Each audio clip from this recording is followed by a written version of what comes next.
Hey guys, how you doing? I thought I would make a bit of a video to explain some of the design choices and the design process for my new Beetleweight Bop. It is not a secret that I have been a massive fan of Beta literally forever.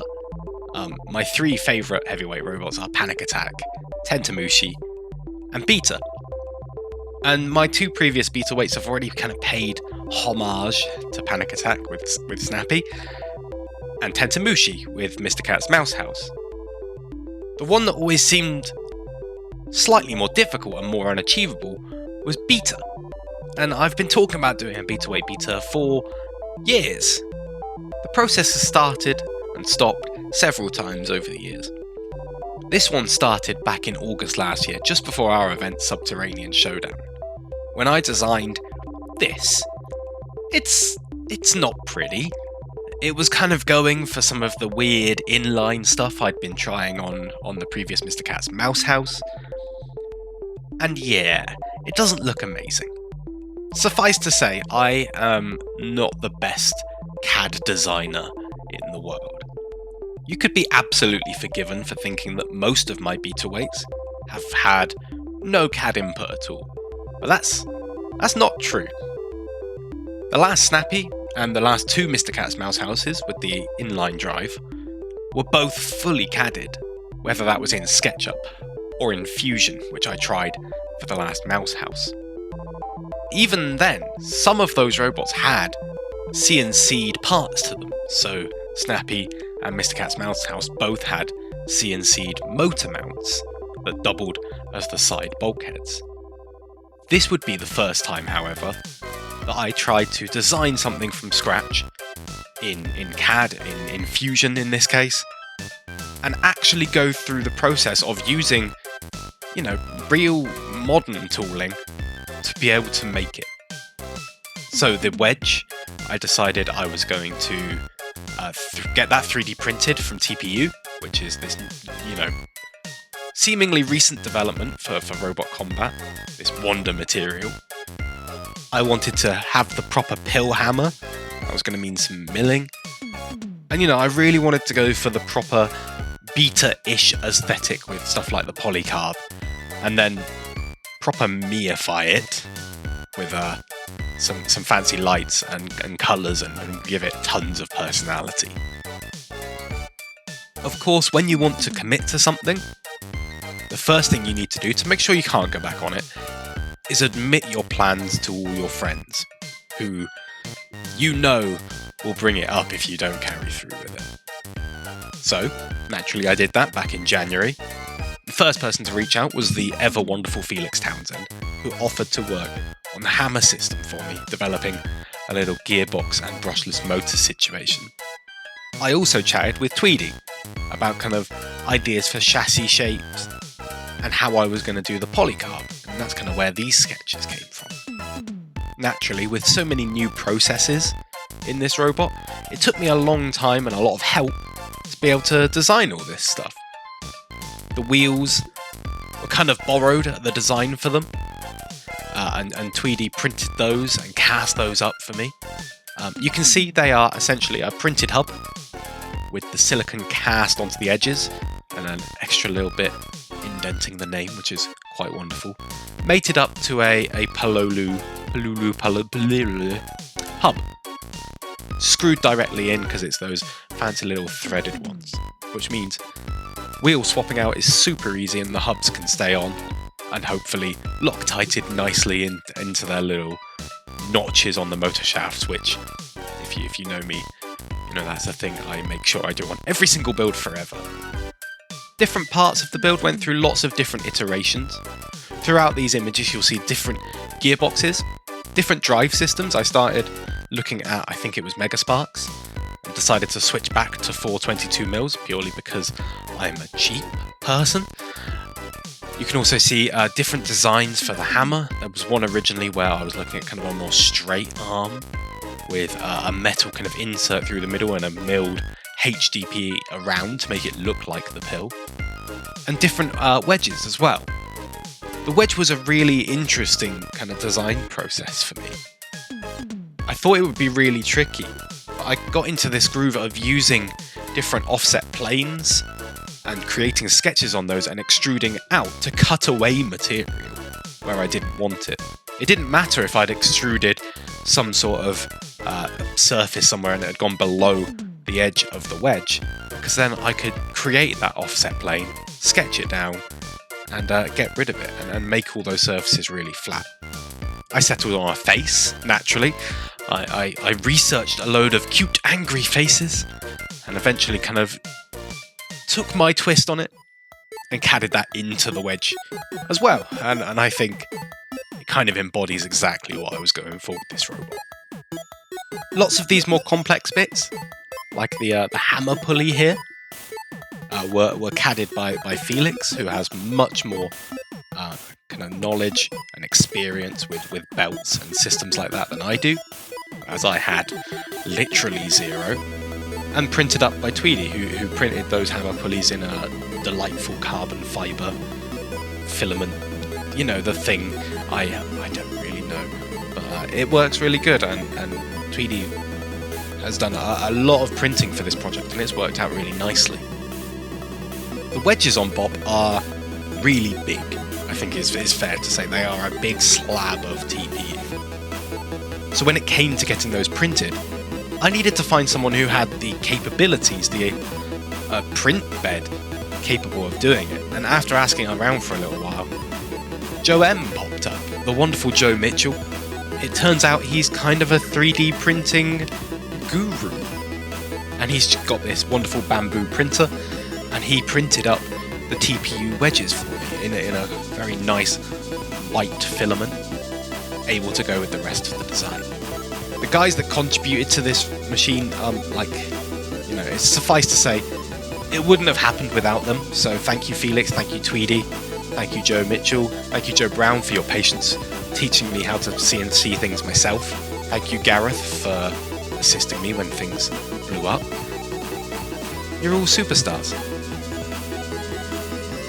As that kind of hints at, there were of course some kind of road bumps along the way. The CNC machine at our workshop wasn't exactly behaving when I started this machine, so it took a couple of attempts to get that right, but I feel super comfortable in using it now, which is great, because so many parts of this were designed to be CNC'd, especially, the side polycarb bits that got bent, that I think looked really cool in the end.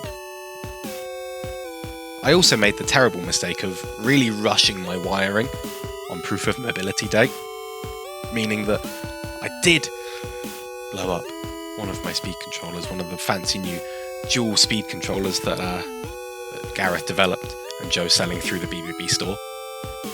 Luckily, I'm in the correct city, so I managed to get a replacement from Gareth. Thank you so much. And got the thing running, and you can kind of see this Proof of Mobility video. It moves, at least.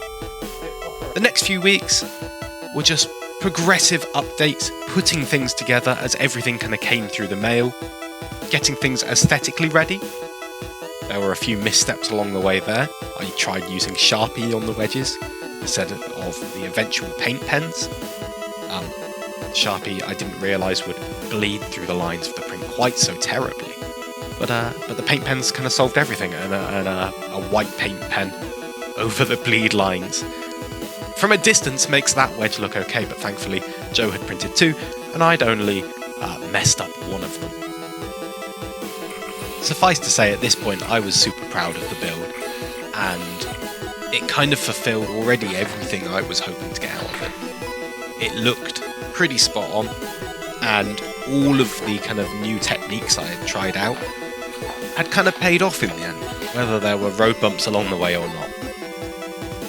This meant I was ready to go into Rapture with a working machine in the end, after some pensioner fun. I'll come back to that.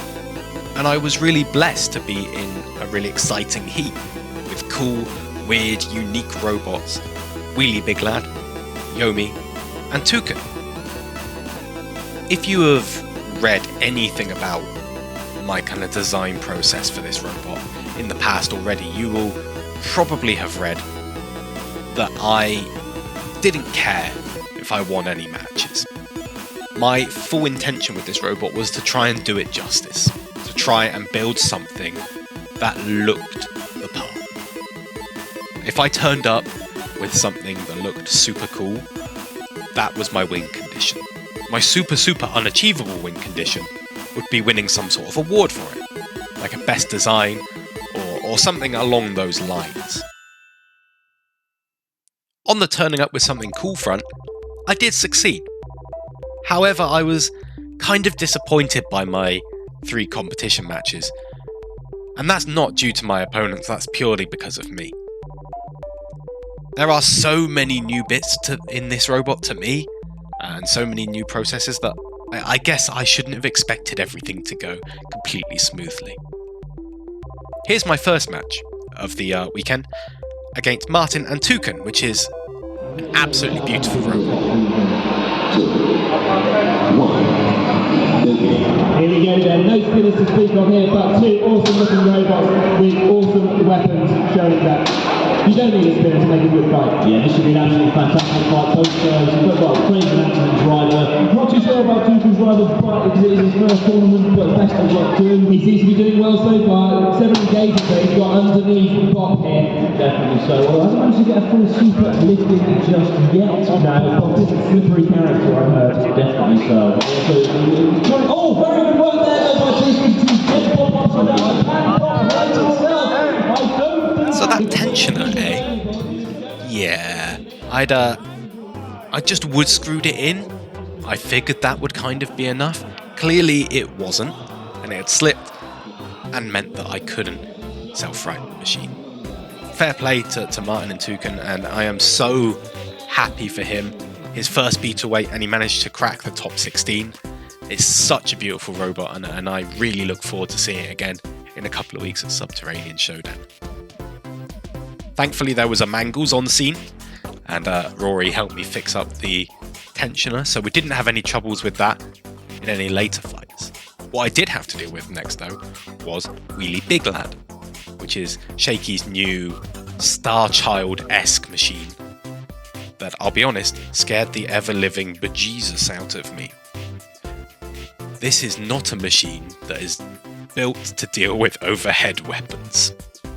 The lids are 3mm polycarb, and I feared that Shaky would go straight through them, straight through the lipo, straight through anything expensive in there, and the robot that I had grown quite an attachment to at this point would not come out, well, you know.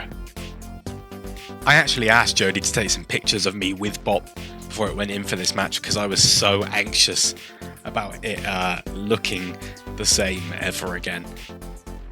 Let's look at how things went. 3, 2, 1. There we go, then Wheelie Big Lad up to speed. Hopefully this time they won't drive themselves out of the arena. Bringing down Matt, fucking on onto Bop's mid, missing there. A good hit on the side though, and Bop trying to get a hold, but doesn't quite manage it on that occasion. I think they were trying to almost get that axe head underneath the gun. So, nothing too bad, but there were definitely some parts of this robot that were not particularly happy anymore. The only problem really was that the link had come out. I was sad and a little disappointed, but ultimately okay. Hilariously, the kilohertz style head that I equipped for this match, because I didn't want to destroy the pill, and preferred something a little bit grabbier for something with such big wheels, fell apart straight after the match. But it looked the part at least, so I'll take that much. Shaky built such a cool robot, and I feel really honoured to be able to fight it, but good lord, that thing is terrifying, and fair play to him. And I really hope that we'll see more from it in future. I really want to see this going really far, taking those big runs. Next up, our last match was against Yomi, the new French kind of tomb clone looking beast. And I felt a little bit better about this one. I knew everything was working going into the match, and I felt like I had a decent chance against horizontals. Young getting up to speed, but Ray in there straight away with the red. That was a good box play there by Bob, putting it in now, but I'm not too sure if that hammer's working. They could be without weapons, but the weapon belt of Yomi has gone as well. So we've got Pusher versus, Pusher, I guess. Two weapons will now try and defeat each other, and you have to give the advantage to the wedge of Bob. Yeah, definitely so. Four wheels, better control machine, surely. With the wedge, they should be getting done. Going towards the pit early. Looks like one of the back wheels of Bob is a little bit cattywampus, but he's making the most of it still. He's getting a great angle here on the other Bob. Yeah, definitely so. I mean, Craig is a very experienced driver and with the tier, so he definitely knows what he's doing out there. But don't count out Yomi just yet. We saw earlier that they were struggling in the fight and they still managed to come out the victors against their opponent, so anything can still happen. Nothing is a full conclusion. Absolutely right, but I'm not sure if I'm going to take a stroll out of the arena here. No. Take a shot into the pit though, who knows? Maybe so. It's definitely struggling with grip and traction out there as well. Yomi struggling to drive, it looks like, but doing well to drive around the tight corner of the pit. Now going to try and reverse around. Although I did win the fight, I came out of that pretty dejected, as I really wanted to put on a great show for everyone, and the hammer did not work. This time, it was the grub screw in the gearbox pulley. Came in on Sunday, feeling refreshed, ready to jump into one of the side tournaments. Like I say, winning was never something I wanted to do, I just wanted to put on a good show. So to be able to have another chance to do that was great. I took part in the Annihilator, managed to make it through my heat as one of the top 3, alongside 7th Circle and Rug, and eventually made it to the top 3. And here's a quick clip of that. Here we go then, Babrock naturally going quick out of the gate. Bob just looking to see who is going to go for who else. Bobbing, Chili going on the noggin there. Yeah, trying to get that hammer.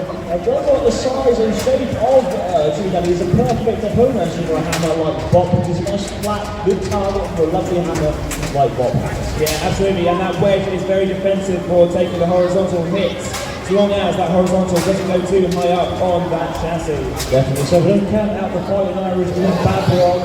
Took an early tumble actually in the main competition fight being seeded for the tournament, but it is a very well-good machine with a very good collaborative system. Bob though is really impressing me here this Annihilator. It's been quick, it's agile, it's been getting in those slam shots that it needs to get in. And also managed to hit the pit button, but I think Bob has been booked himself, the lights are off. Just as I said that, and that could be curtains for Bob.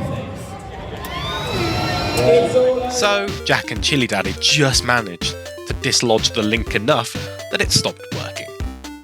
I was completely fine with this, and I was just so happy to have a match or 2 or 3 where the hammer actually worked, and it did the thing, and it put on a good show, and I couldn't be happier. And congratulations to both Jack for coming second and Eoin for taking the win with Babrock. So well deserved.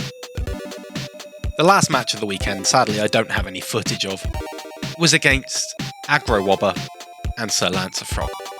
I'd organised this match with David earlier in the day as a little bit of fun between some bots that, you know, aren't going for the whole big forks and big weapons and just want to have some fun.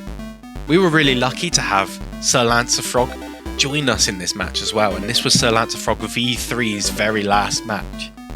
I feel super honoured to be part of Sir Lancer Frog's kind of legacy as it goes forward. It's such a beautiful machine that Nick has put together, and I'm really looking forward to V4. And I'm also very much looking forward to what David is bringing to Subterranean Showdown. That was the last of our matches at Rapture. Bob won by audience vote, which was appreciated. Thank you if you were there. And yeah, it was a really fun match, and that was kind of the end of the day, or at least I thought it was, until this happened. Look at this, we got the thing. We got the thing that I thought would never happen. This means an unbelievable amount to me. Building something that I wanted to build. Not something that's trying to chase any metas, not something I wanted to necessarily win fights. just wanted to build something cool and to be recognised over so many amazing machines in that room, designed by, like, you know, actual engineers and things, was quite the honour. So thank you, judges, and thank you everyone who said they liked the machine over the weekend. It meant so much to be able to bring something cool and unique to the field. Bop did, of course, take its damages over the weekend. I'm going to have to look at a few different things. One of the motor shafts was bent by Yomi. I used a few wheels over the weekend as they got fairly damaged. And I've cracked one of the top plates as well. Chili Daddy, I think, managed to hit one of the bends and has cracked one of those plates. So I'll have to make up some replacements. But otherwise, I'm really excited to be able to use this bot again in the future with a few upgrades. And I hope that people don't get too bored of it too fast. I really like it, and I hope it sticks around. Thank you for listening to this long ramble of me talking about a silly machine for far too long. I hope it's been kind of entertaining-ish, maybe? I don't know. Let's all go home. Bye.